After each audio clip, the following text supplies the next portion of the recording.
Puri ng Diyos, isang mapagpalang umaga po sa bawat isa at isang mapagpalang umaga din sa mga kasama ko dito. Salamat sa Panginoon sapagkat tayo ay Kanyang binabangon. Ang biyaya ng Diyos ay naranasan natin tuwing umaga. Napakabuti ng Diyos sapagkat kailangan niya tayo. Ngayon tayo muli umawit ang puso ko ay iyong sinisiyasa. Hallelujah.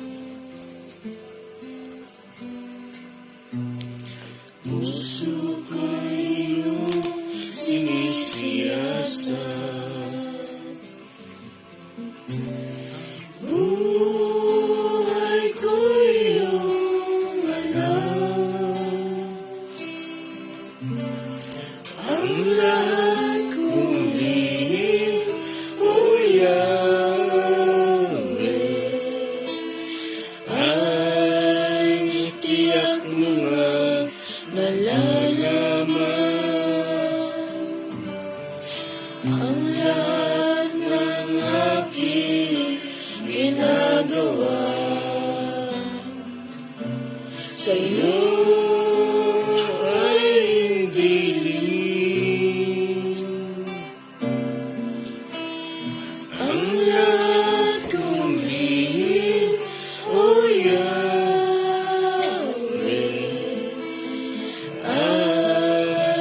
tiyak mo nga nababati. Salamat, hallelujah. Salamat, Panginoon, kilala niyo ako. Ang lahat ng bagay ay dilinis sa'yo. Salamat, Panginoon, tinutawid niyo ako. Kayo lang ang maalam ng aking patutunguhan. Salamat sa'yo, Panginoon. Salamat, hallelujah.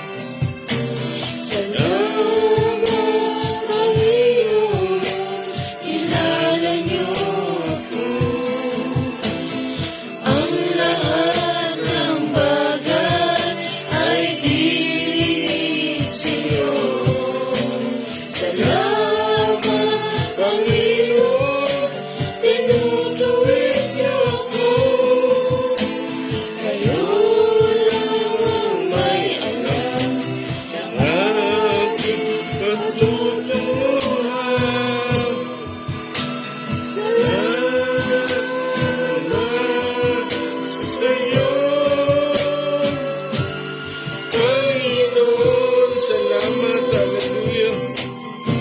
Salamat, Panginoon, kilala niyo ako.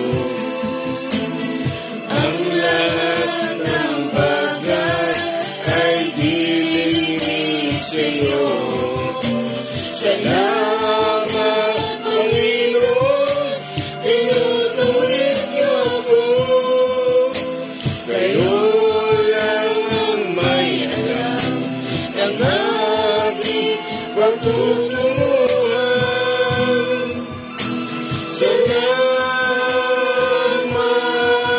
sa'yo, Father, for the last time. Salamat, hallelujah. Salamat, Panginoon, kilala niyo ako. Ang lahat ng bagay sa'yo. Salamat, Panginoon, tinutawid niyo ako. Kayo lang ang may alam ng aking patutunguhan. Salamat sa'yo, Panginoon. Salamat sa inyo. Salamat sa iyo, Panginoon. Papuri ka tayo sa Panginoon. Glory, hallelujah. Praise you, Jesus. Salamat sa inyo, Panginoon. Salamat po sapagkat tinutuwid po kami. Salamat po, O Diyos, sapagkat hindi mo kami iniiwan. Salamat po, Panginoon, sapagkat dinidisiplina mo kami. Salamat po. Tunay nga kayo ay may puso sa mga katulad namin. Tunay nga, Panginoon, na inyong mga kapahayagan ay hindi namin maarok, Panginoon. Pero salamat po, O Diyos, na dyan ang banal na Espiritu upang upaunawa ito sa amin. Salamat po sapagkat pero kaming Ama, Diyos, Daddy, Tatay, na siyang magtutuwid sa amin. Hindi kami iiwan. Minsan matigas ang ulo namin. Hindi kami basta-basta binibitawan. Pilit kaming ibinabalik upang kami turuan. Upang kami ay disiplina, ipaunawa sa amin ang lahat. Kaya Ama, salamat po sa iyo, O Diyos. Sumagang ito, Panginoon, Ama, kayo ang maitaas. Patuloy po akong tapakan upang kayo ang patuloy na maitaas, Panginoon. O Diyos, purihin po kayo, Holy Spirit, Panginoong Jesus, sa umagang ito. Patuloy magsira sa atin ang aming mga puso. Linisin po ito, Ama. Ang mga nakitang bahid na karumihan, ipatuloy pong alisin sa pamamagitan po ng inyong dugo na siyang dumanak sa krus ng Kalbaryo. Salamat po, pagpalay mo umagang ito sa pangalan ni Jesus. Amen. Isang pagpalang umaga po sa bawat isa, lalong-lalo na po sa ating Panginoon.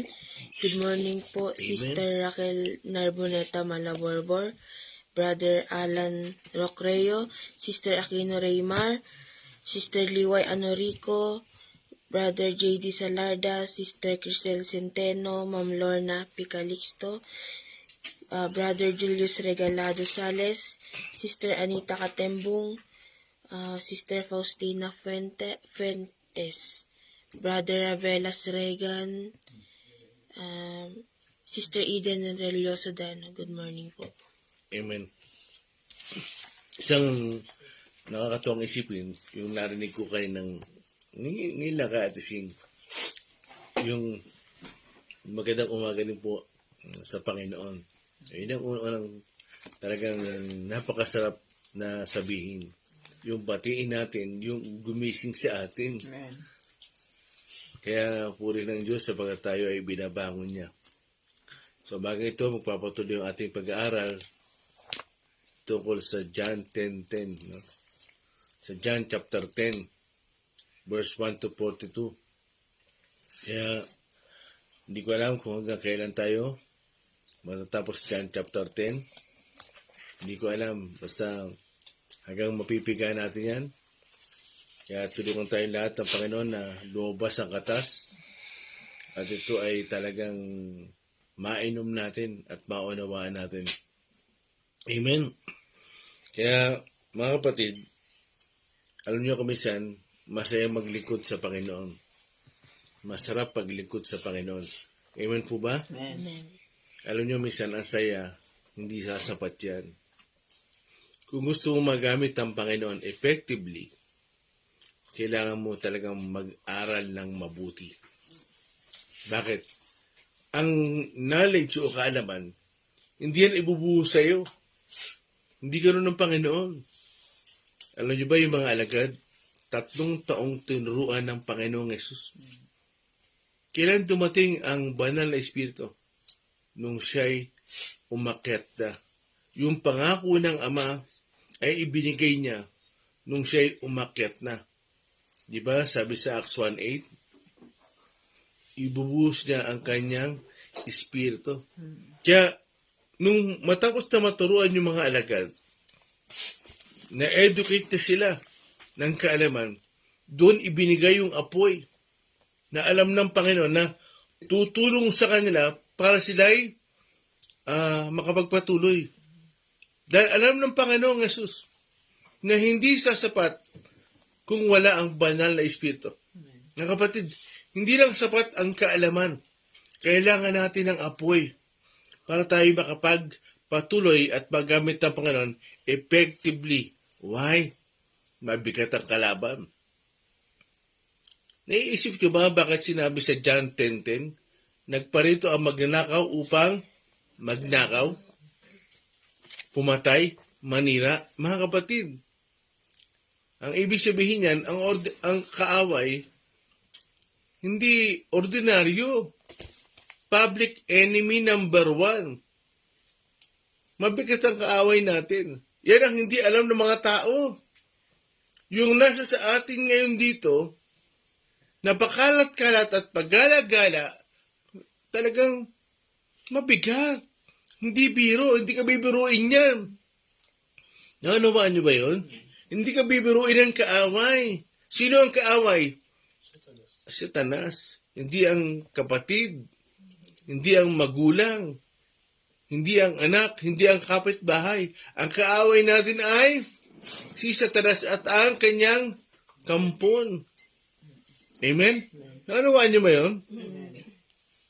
Sabi ko nga minsan, bagong ang mga pastor, talagang iba na naka-assign niya kasi ang bawat level ng sundalo, may mga ranggo yan eh. Excuse me. Pag ikaw ay member lang, baka ang jablo naka-assign sa'yo, private lang. Pero pag ikaw ay worker na, baka ang naka-assign sa'yo na kaaway, nakampon ni Satanas, ay lieutenant, kapitan. Ibig sabihin, mataas din ang ranggo. At pag pastor ka na, no? Mabigat na. Yung mga subordinate ng ni Satan, mga general niya na. So, mayroong mga antas yan. Alam ng kaaway pag mahina ka pa. Alam ng kaaway pag ikaw ay madadala pa. Ito lang sa'yo. Hindi kailangan padalahan ng general yan. Madali naman bumaksak yan eh. Matumba-tumba yan, patali-talikod eh. Amen? Pag sinabing nagparito magnakaw, upang magnakaw, pumatay, magwasak, ibig sabihin, delikado ang kaaway natin. Hindi ordinaryo. Naisip nyo ba yun? Mga Christian, naisip nyo ba yun? O alam lang natin, mapagbiyaya ang Diyos, mabuti ang Diyos. Mga kapatid, bakit hinayaan ng Diyos na mga sulat sa Bible, pati si Satan? Di ba may time na sa Matthew 4:4, sa Matthew chapter 4, ay yung kaaway ang nagsasalita. Bakit hinayaan ng Diyos na pati yung conversation, yung combo nila ng Panginoon, ay masulat? At hindi inilihim ng Panginoon si Satan. Bakit? Para ba-educate kayo kung sino talaga ang kaaway natin. Hindi sa biro-biro. Kapag talagang ikaw ay nawala sa kalooban ng Diyos, ay nasa panganib ka. Amen? Okay, magpapatuloy na tayo sa ating pag-aaral. Ulitin ko, kung gusto niyo magamit ng Panginoon effectively, hindi lang puro saya. Kailangan natin mag-aral. At pag tayo ay patuloy na nagsisiyasat, naghahanap, no? Kung ano yung kaya mo at kung ano yung alam mo, yun ang gagamitin ng Panginoon. Yung apoy, ibinibigay yan para tayo ay makapagpatuloy. Upang tayo ay magkaroon ng boldness, ng tapang. Pero ano ang silbi ng tapang kung wala kang alam? Ano naman? Kaya magkasama yan. Yung turo ng Panginoong Yesus at ang banal na Espiritu. Hindi pwede maghiwalay yan. Dahil kahit ang mga alagad, nung naturuan ng Panginoon, ng 3 taon, naturuan sila, na-educate sila, ano ang ginawa nila? Tinakbuhan nila ang Panginoon. Eh Lord, totoo na to Hindi na to biro. Patayan na to. O diba, anong sabi sa John 20, verse 19? Sa takot ng mga Hudyo, nagtatago sila saan? Sa kwarto. Pero nung sila ay puspusin ng banal na Espiritu, dumating na yung pangako ng Ama, naunawaan nila, hindi mahalaga ang buhay. Amen? Kasi hindi tayo magagamit ng Panginoon kahit hindi natin nauunawaan na ang mamatay sa Panginoon ay pakinabang. Amen?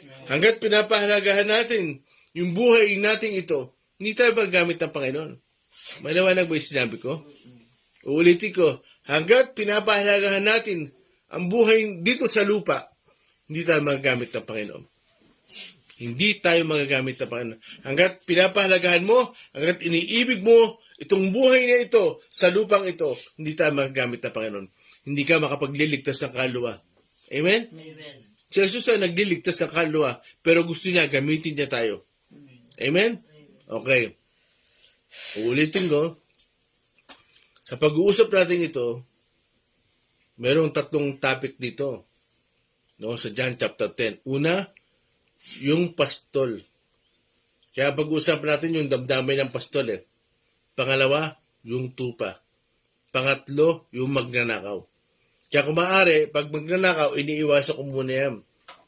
Kasi ibang topic yan. Para mas makuha natin ang buo. Amen? Amen. Pwede nating basahin yan, dire-diretso yan.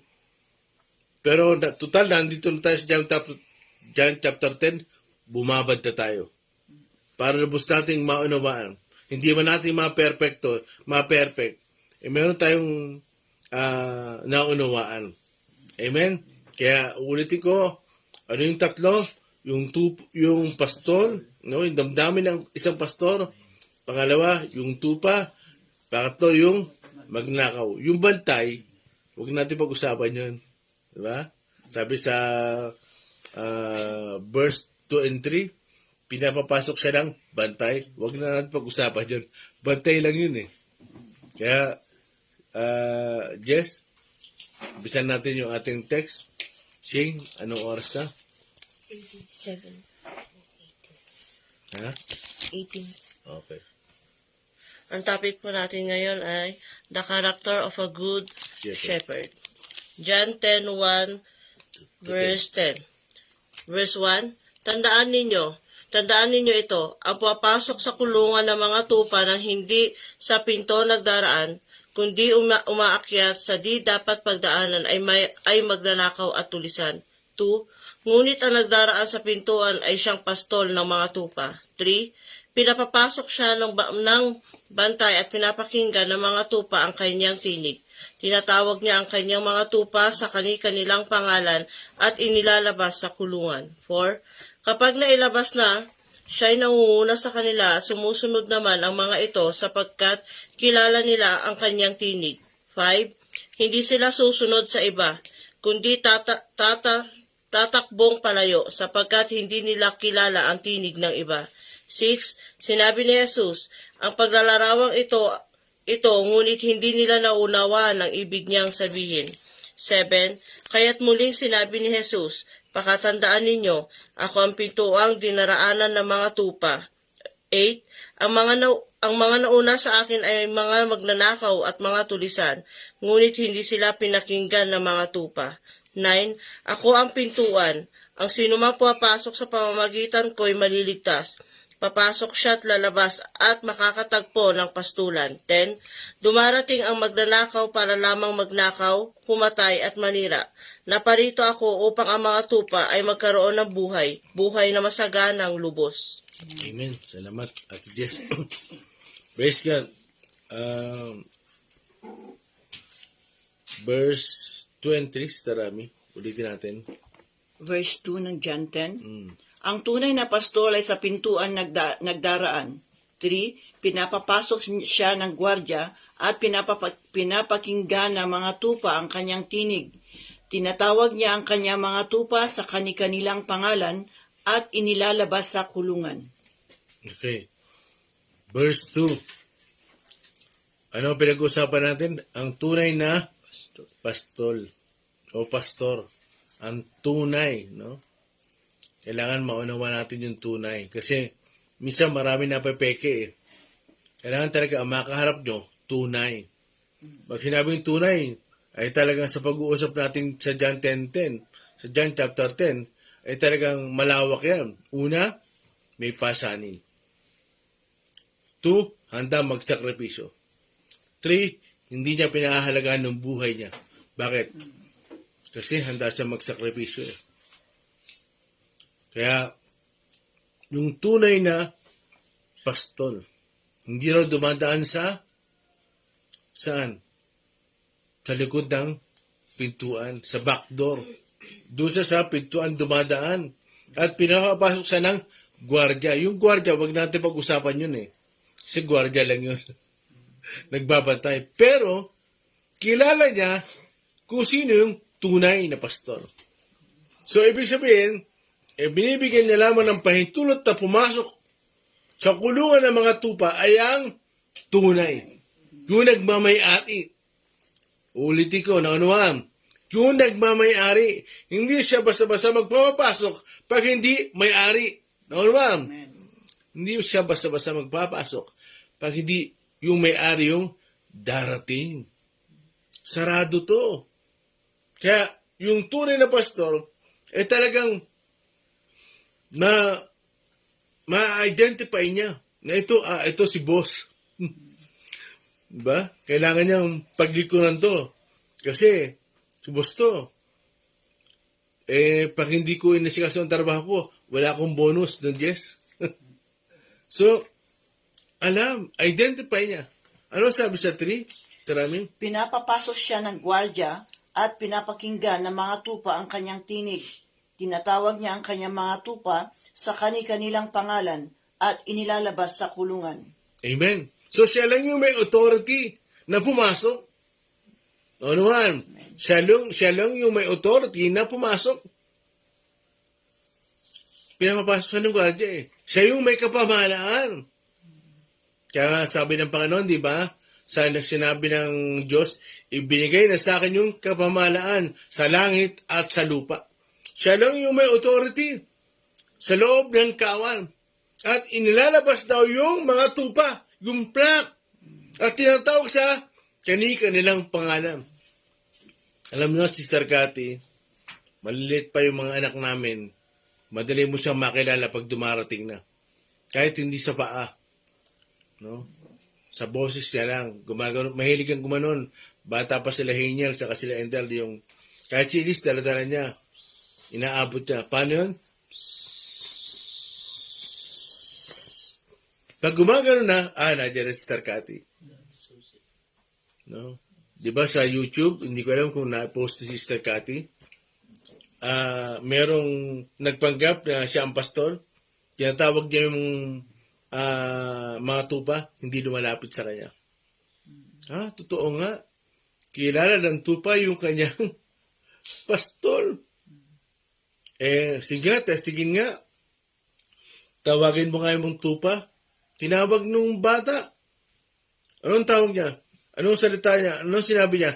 Iyaw! Gumanon lang. Iyaw! Iyaw! Lumalapit ang kusa. Ibig sabihin, identify niya. Ito yung may authority sa akin. Amen? Now, tinatawag niya raw yung kanilang pangalan. Basahin mo, direksyon mo ng 5. Verse 5, hindi sila sumusunod sa iba, kundi patakbong lumalayo, sapagkat hindi nila kilala ang tinig ng iba. So, dito, isa kasi sa mga katangian ng tupa, ignorante. Ganun tayo ipinattern, ignorance. Kaya di ba mayroong kasabihan, ignorance of the law is not excuses. Excuses no more. No one. No one. No one. So, dito ay ipinapaunawa sa ating mga tupa na dapat talaga kilala mo yung pastor mo. Now, kilala niya ba talaga yung mga tupa? Marami na.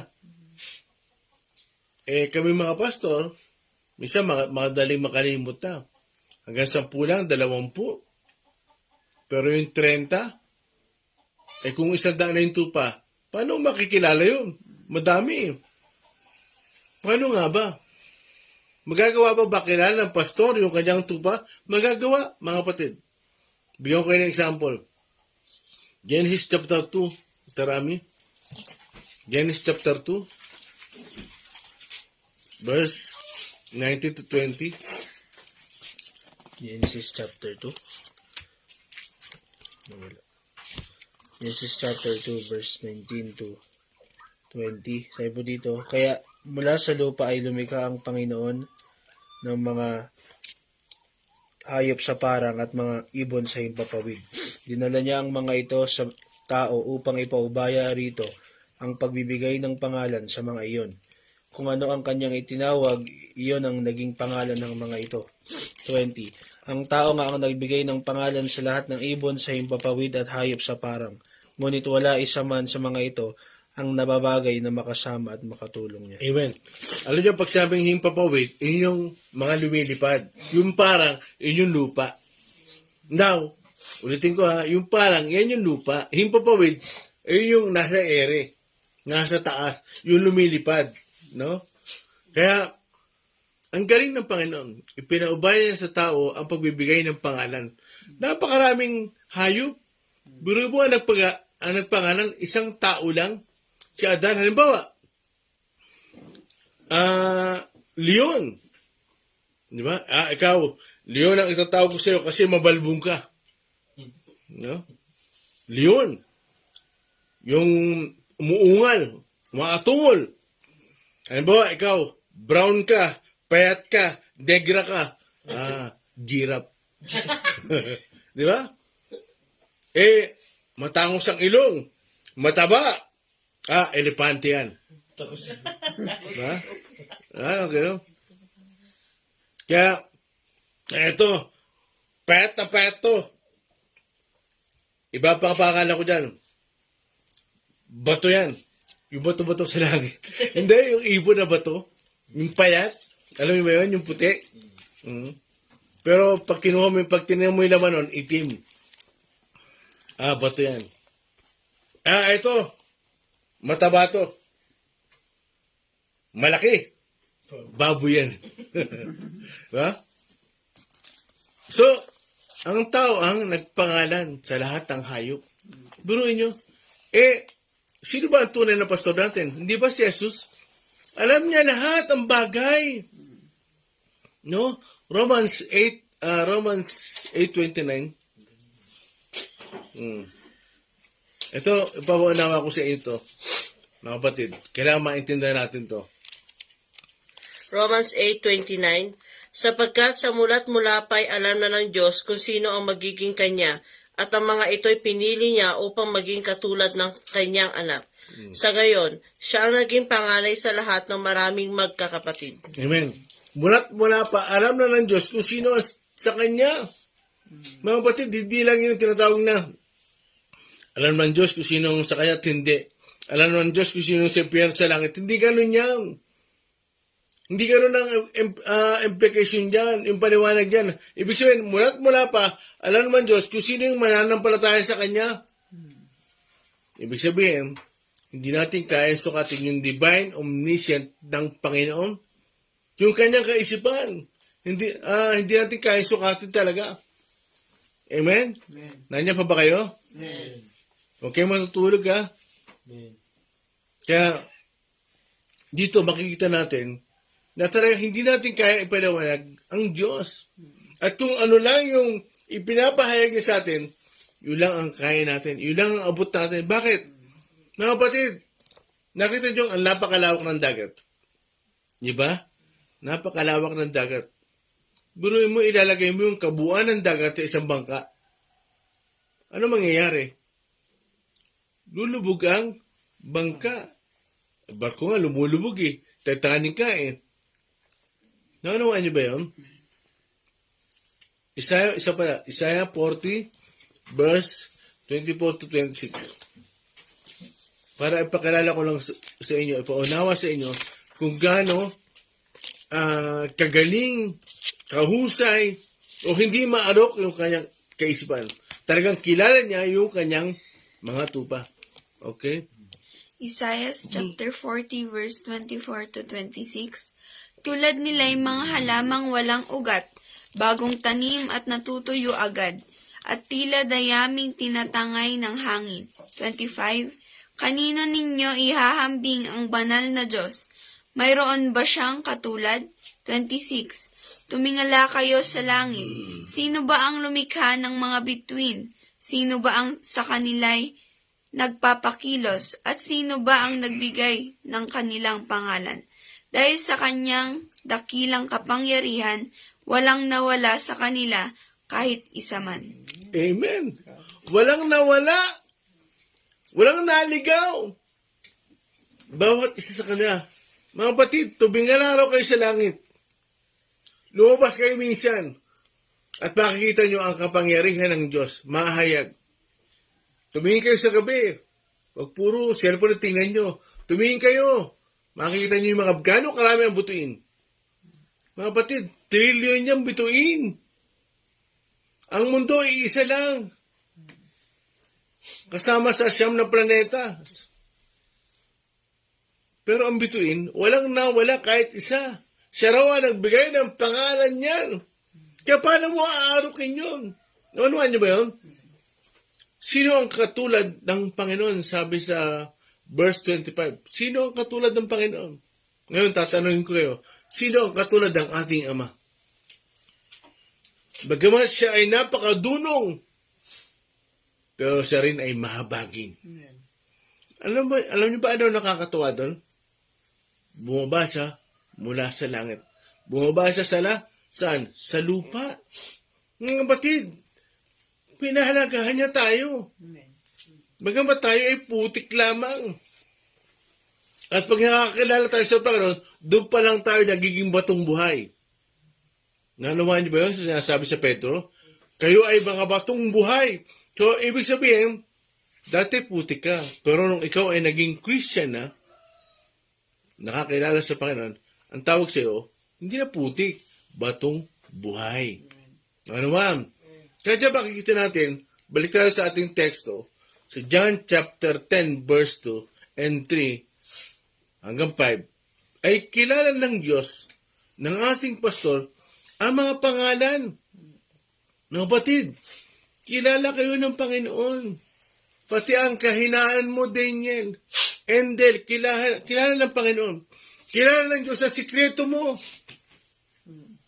Wala kayong magtatago sa Kanya. Diba? Puso ko'y iyong sinisiyasat.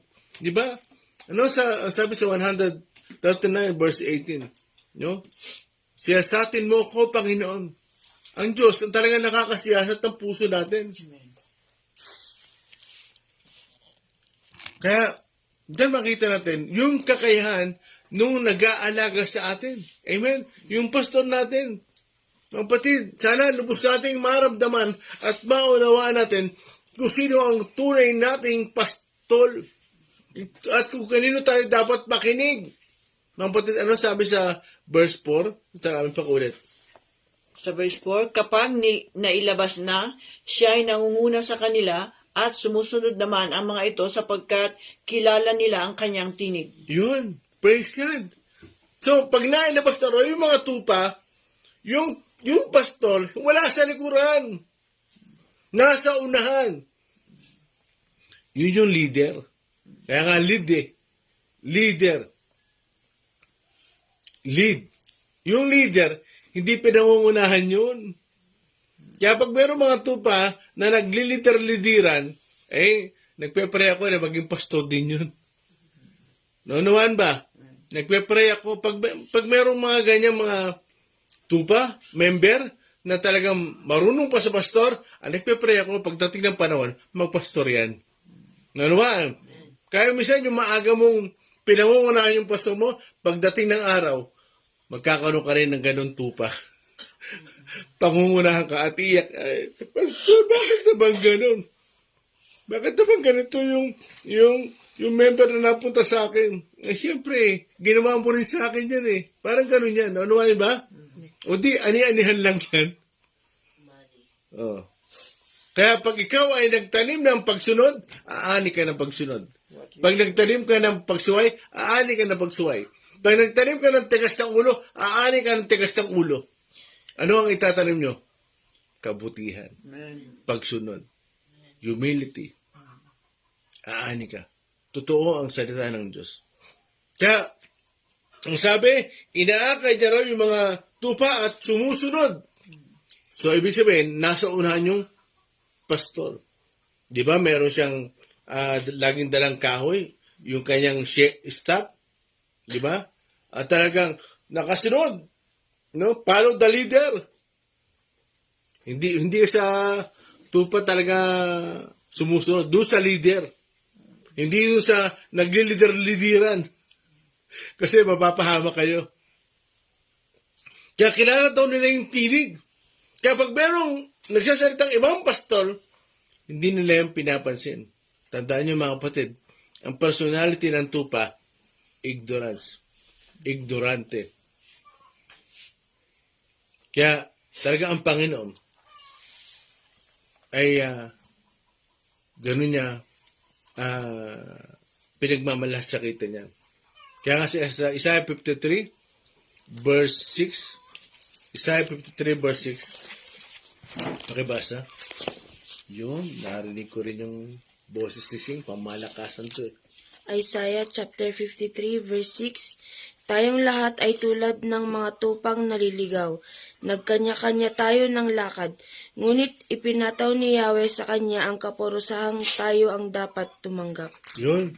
So, dito, alam ng Panginoon na tayo tupang naliligaw. Kaya, alam nyo, ang Panginoon, kaya talaga namang bumaba na siya mula sa langit para hanapin na raw yung mga tupa. Sa Lucas chapter 15, tingnan nyo kung gaano kahalaga ang tupa sa Panginoon. Yung isang tupa. Lucas 15, 47. Lucas chapter 15 verse 4 to 7. Kung ang sino man sa inyo ay may 100 tupa at mawalan ng isa, ano ang gagawin niya? Hindi ba tiiwan niya ang 99 sa pastulan at hahanapin ang nawawala hanggang sa ito'y matagpuan? Verse 5. Kapag nakita na niya ang tupa ay masaya niya itong papasanin. 6. Pagdating sa bahay, yahan niya ang kanyang mga kaibigan at mga kapitbahay at sasabihin sa kanila, makipagsaya kayo sa akin dahil nakita ko na ang tupa kong nawawala. 7. Sinasabi ko sa inyo, magkakaroon ng higit na kagalakan sa langit dahil isang makasalanang tumatalikod sa kasalanan kaysa sa 99 na matuwid na di nangangailangan magsisi. Amen. So, dito makita nyo kung gaano kahalaga sa isang tupa. Kaya nga sabi nga sa inyo, kilala ng Panginoon ang kanyang mga tupa. Yung mga tupang naliligaw. Tayo parang tayong tulad ng tupa na naliligaw. Kilala niya tayo. Di ba sabi niya kay Jeremiah, kay David, bago pa kayo ipinanganak, pinili na kita.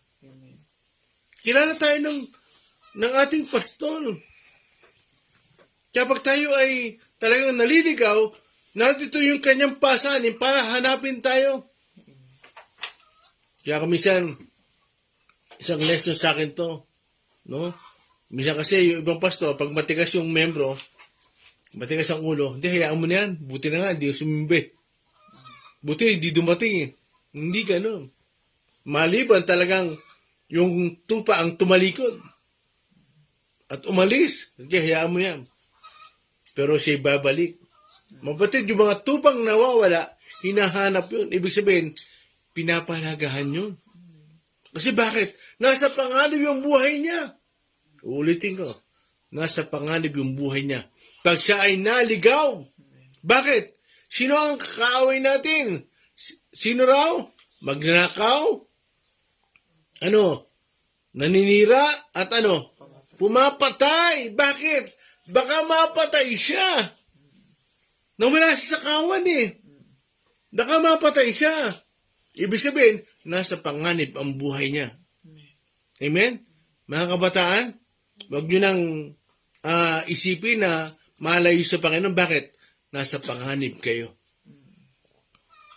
Pag ang isang mananampalataya ay naligaw ay nasa panganib ang buhay niya. Bakit? Banggitin niyo ulit kung sino ang kaaway. Nagparito ang magnakaw upang magnakaw, pumatay, manira. Ibig sabihin, nasa panganib ang buhay mo. Hindi ka bubuhayin yan. Hindi ka titirahan ng buhay niyan.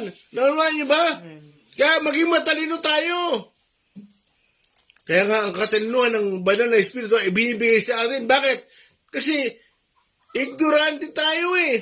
Madali tayong madaya. Madali tayong malinglang. Bakit? Yan ang personality ng tupa. Anong ibig sabihin? Anga-anga. Madaling mapahanga. Mauto. Diba, Starami? Opo. Oh. Magtanong ka kay Starami. Maraming experience yan. Madaling mauto. Yan ang personality ng isang tupa. Kaya pag kayo ay talagang nalayo, lumayo, huwag na kayo maging proud. Salamat. Hay, nakalaya ako. Nako, nasa panganib ang buhay mo. Hindi ka titirahan ng buhay. Uunti-untiin ka ng kaaway. Bakit? Ang kaaway natin ay magnanakaw. Nanakawin niya ang buhay mo. Manira. Sisirain niya ang buhay mo. Pumatay. Papatayin ka niya. Ilalayo ka niya sa Diyos. Ano niyo ba yun?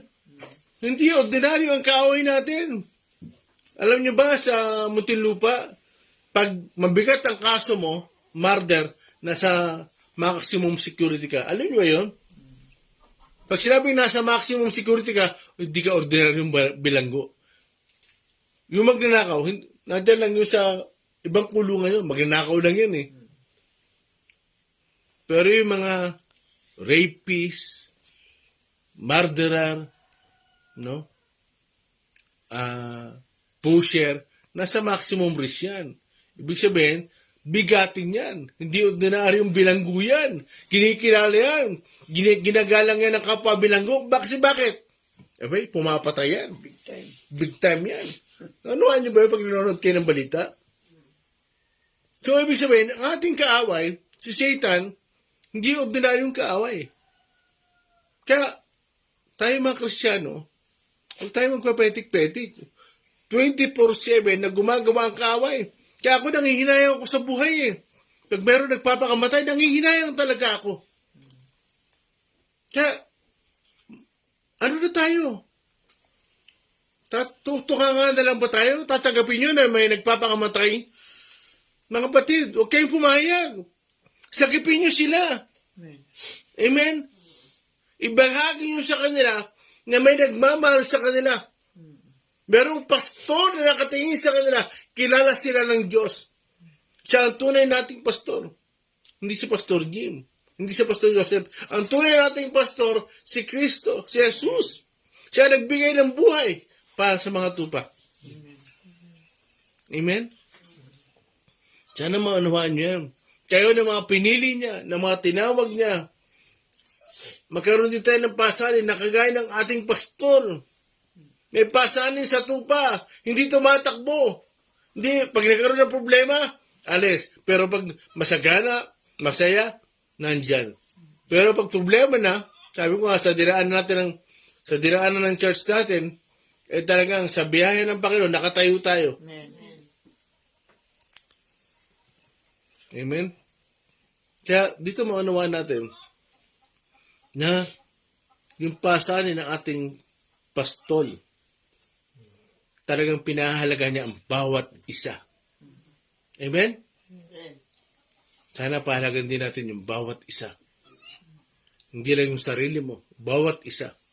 Kasi ganoon pinapahalaga ng Panginoon ang bawat isa at pag natagpuan niya na, nagsasaya siya. Tinatawag niya rin mga kaibigan niya, "Uy, makigala kayo sa akin, sapagat tatagpuan ko rin tubang nawawala." Mayroong 79. Hindi ka naging masaya sa 79.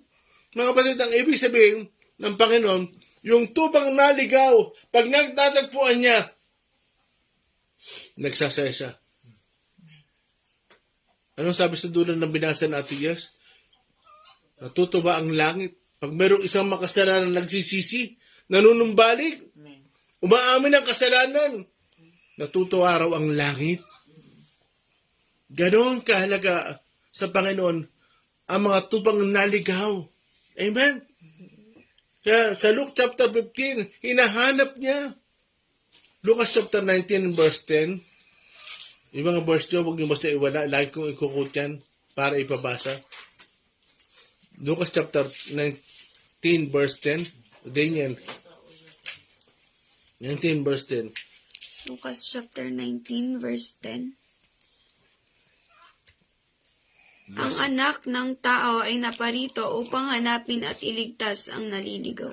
Amen. Nagparito raw ang anak ng tao. Nagkatawang tao ang Panginoong Yesus para iligtas. Hanapin ang naliligaw, mga batid. Hinahanap kayo ng Panginoon. Amen? Amen. Yung mga kasama natin dito, ipamalita nyo, may naghahanap sa kanila. Hinahanap sila ng Panginoon. Kasi bakit? Naliligaw. Amen? May oras pa ba? 46 po. Okay, ikot natin ngayon yung hindi, muna. Yung muna, tuloy mo yan. Yung Efeso. Efeso 1:4. 1:4. Kapatid, naintindihan nyo ba kung ano yung pinag-uusapan natin? Yung damdamin ng isang pastol at yung kanyang ginagawa, yung kanyang pasanin. Kasi ang Diyos natin ay mahabagin. Ihanda niyo yung Efeso 5:2. Pakibasa. 5:1. Hindi, 1:4 muna. Efeso chapter 1, verse 4. Bago palikhain ang sanlibutan, pinili na niya tayo upang maging Kanya sa pamamagitan ng ating pakikipag-isa kay Kristo, upang tayo maging banal at walang kapintasan sa harap niya. Dahil sa pag-ibig ng Diyos, verse 5, tayo'y Kanyang pinili upang maging anak niya sa pamamagitan ni Hesus Kristo. Iyan ang Kanyang layunin at kalooban. Amen. Pero bago pa raw likhain ang mundo, pinili niya na tayo. Hindi mga anghel ang pinili niya. Tayo mga tupa. Tayo mga tao. Kaya panag-iisip ka na wala nagpapahalaga sa iyo. Hindi totoo yan. Hindi ka ba pinapanganak? Pinili ka na ng Diyos. Sabi niya kay Jeremiah, bago ka ba ipaglihi, tinawag niya kita. Pinili na kita. Sabi niya kay David, bago ka ba ipaglihi ng iyong magulang, no? Nakita na kita. Kaya mga kapatid, mga magulang, hindi pa kayo ipinaglihi, alam na ng Panginoon, lalabas kayo sa balat ng lupa. Alam niya lalabas si Jess. Alam niya lalabas si Daniel, si Angel. Alam niya.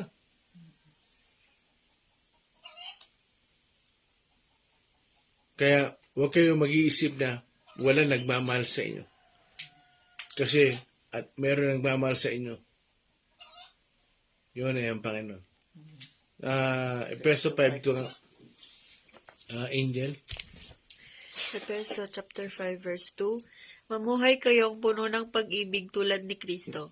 Dahil sa kanyang pag-ibig sa atin, inialay niya ang kanyang buhay bilang mabangong alay at handog sa Diyos. Yun ang pastor.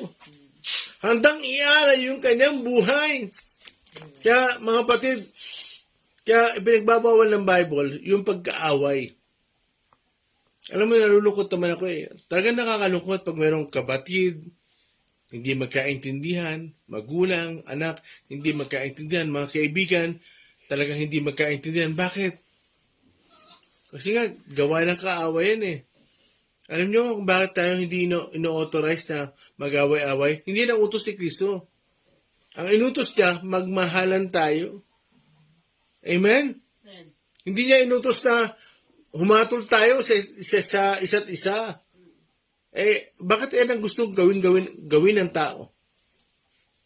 Yung mag-away-away. Sabi nga ni Pablo, kung kayo ay magkakagatan, mauubos kayo. Hindi yan ang utos ng Diyos. Ang utos ng Diyos, magmahalan. Amen? May oras pa ba? 50 po. Okay. Sayang. Yung Ezekiel chapter 34, bali bukas talaga. Now, gusto ko po inawa sa inyo to, mga kapatid. Bawat isa sa inyo, no, kilala tayo ng Panginoon. Ang pangalan mo, kilala niya. Angel, no, Daniel, Sister Cathy, Endel, Jess, Ami, no, Shing, no? Kilala kayo ng Panginoon. At sino man dito, sa mga kasama ko sa FB Live, si Ma'am Lorna, kilala siya ng Panginoon. Si Ivan, lahat, kilala kayo. Si Alan Lucreo, kilala kayo ng Panginoon. Kaya, napakahalaga yun sa Panginoon. Pag nawala kayo, talagang magpapakahirap siya para hanapin ka lang. Kaya natin ang banal na espiritu eh.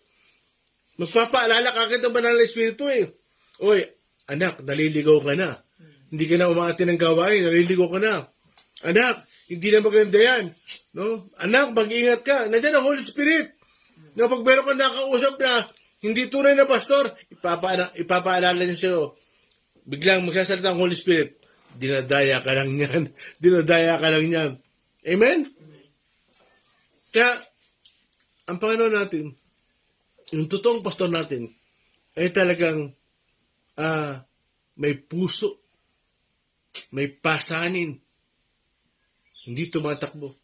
Ganyan tayo kamahal ng Panginoon. For God so loved the world that He gave His only begotten Son, that whosoever believe in Him should not perish, but have everlasting life. Kaya sabi sa John chapter 5 verse 24, no? Ang sino mang nanampalataya sa Panginoon ay iniilipat na sa buhay na walang hanggan. Ibig sabihin, nasa lupa ka pa lang, may buhay na walang hanggan ka na. Kaya, alam mo, anytime na ikaw ay kunin ng Panginoon, anytime na dumating ang oras mo, tiyak na tiyak ka sa piling ka ng Diyos. Tiyak na tiyak ka na maganda ang buhay mo. Itutuloy mo lang ang buhay mo. Hindi mamamatay. Bakit? Ang ating pastor ay ang ating Panginoong Yesus. Siya ang daan at katotohanan at ang buhay. I am the way, the truth, and the life. Amen? Buksan nyo ngayon, John 14:6. John 14:6. Angel. Bago tayo magtapos. John 46. John 14:6.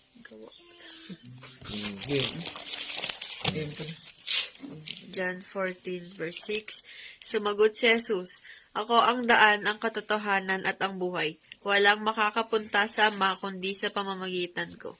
Amen. Siya lang ang daan, hindi relihiyon ang daan. Siya, si Jesus, ang daan. Siya ang katotohanan. Magsasabi sa inyo ng totoo. At ang buhay. Mga kapatid, yan ang katotohanan ng ating pinag-aaralan. Amen? Puso ko iyong sinisiyasat.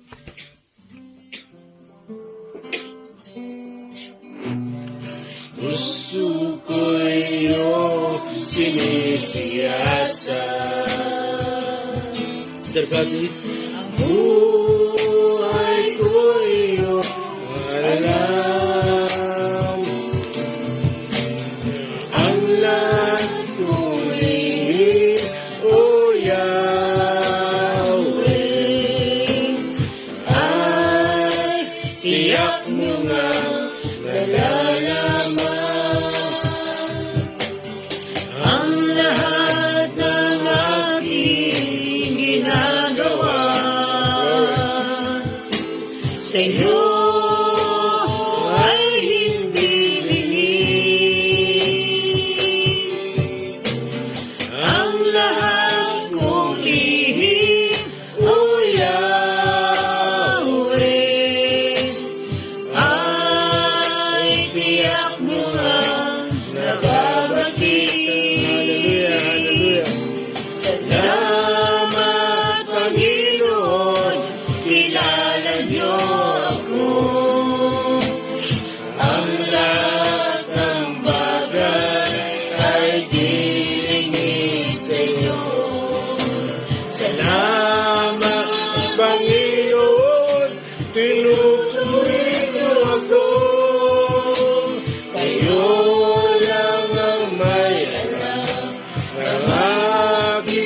patutunguhan. Salamat sa iyo. Glory, hallelujah. Panginoon, salamat, hallelujah. Salamat, Panginoon. Yes, Lord, kilala mo kami, bawat isa.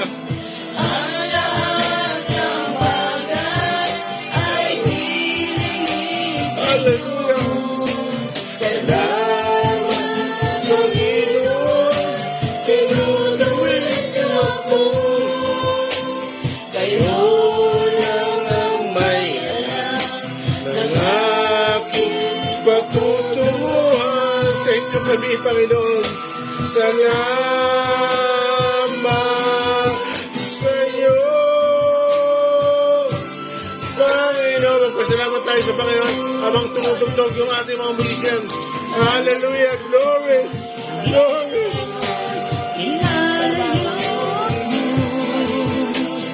Bawat ka sa amin, pagdalalayo kami, hinahanap mo kami, iniiwan mo yung siyam na kutsyam, at sinisigap mong hanapin ang isa.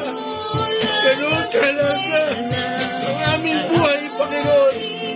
Kaya masalamat sa pagmamahal, sa pagmamalasakit, sa bawat isa sa amin.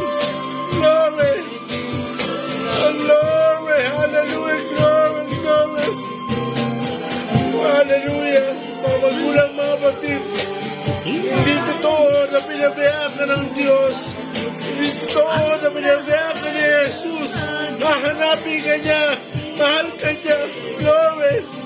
Praise you, Jesus. Salamat sa iyo. We praise you. May nagmamahal sa iyo. May nagmamahal sa iyo. May nagmamahal sa iyo. Yun ay ating Diyos. Yun si Jesus. Oh, glory. Thank you, Jesus. Mr. Cathy. Thank you, Jesus. Thank you, Jesus. Thank you, Jesus.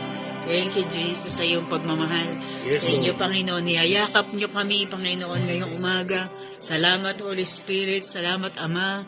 Minsan pa, Lord, ibinigay mo sa amin, tinatak mo ulit sa aming puso ang iyong mga salita, Panginoon, na kami hinahanap ninyo noon pa man. Alam niyo ang aming buhay, alam niyo ang aming pangalan, O Diyos. Salamat sa inyo at hanggang ngayon, nililingap niyo kami. Patuloy niyo kaming inaalagaan, tinatawag para hindi mawala sa tamang daanan, Panginoon. Salamat, Panginoon, at hindi doon natatapos. Lord, salamat sa inyo. Pinili niyo kami para magbahagi sa iba, Panginoon, ng salita ng kaligtasan. Salamat sa inyo, Panginoon.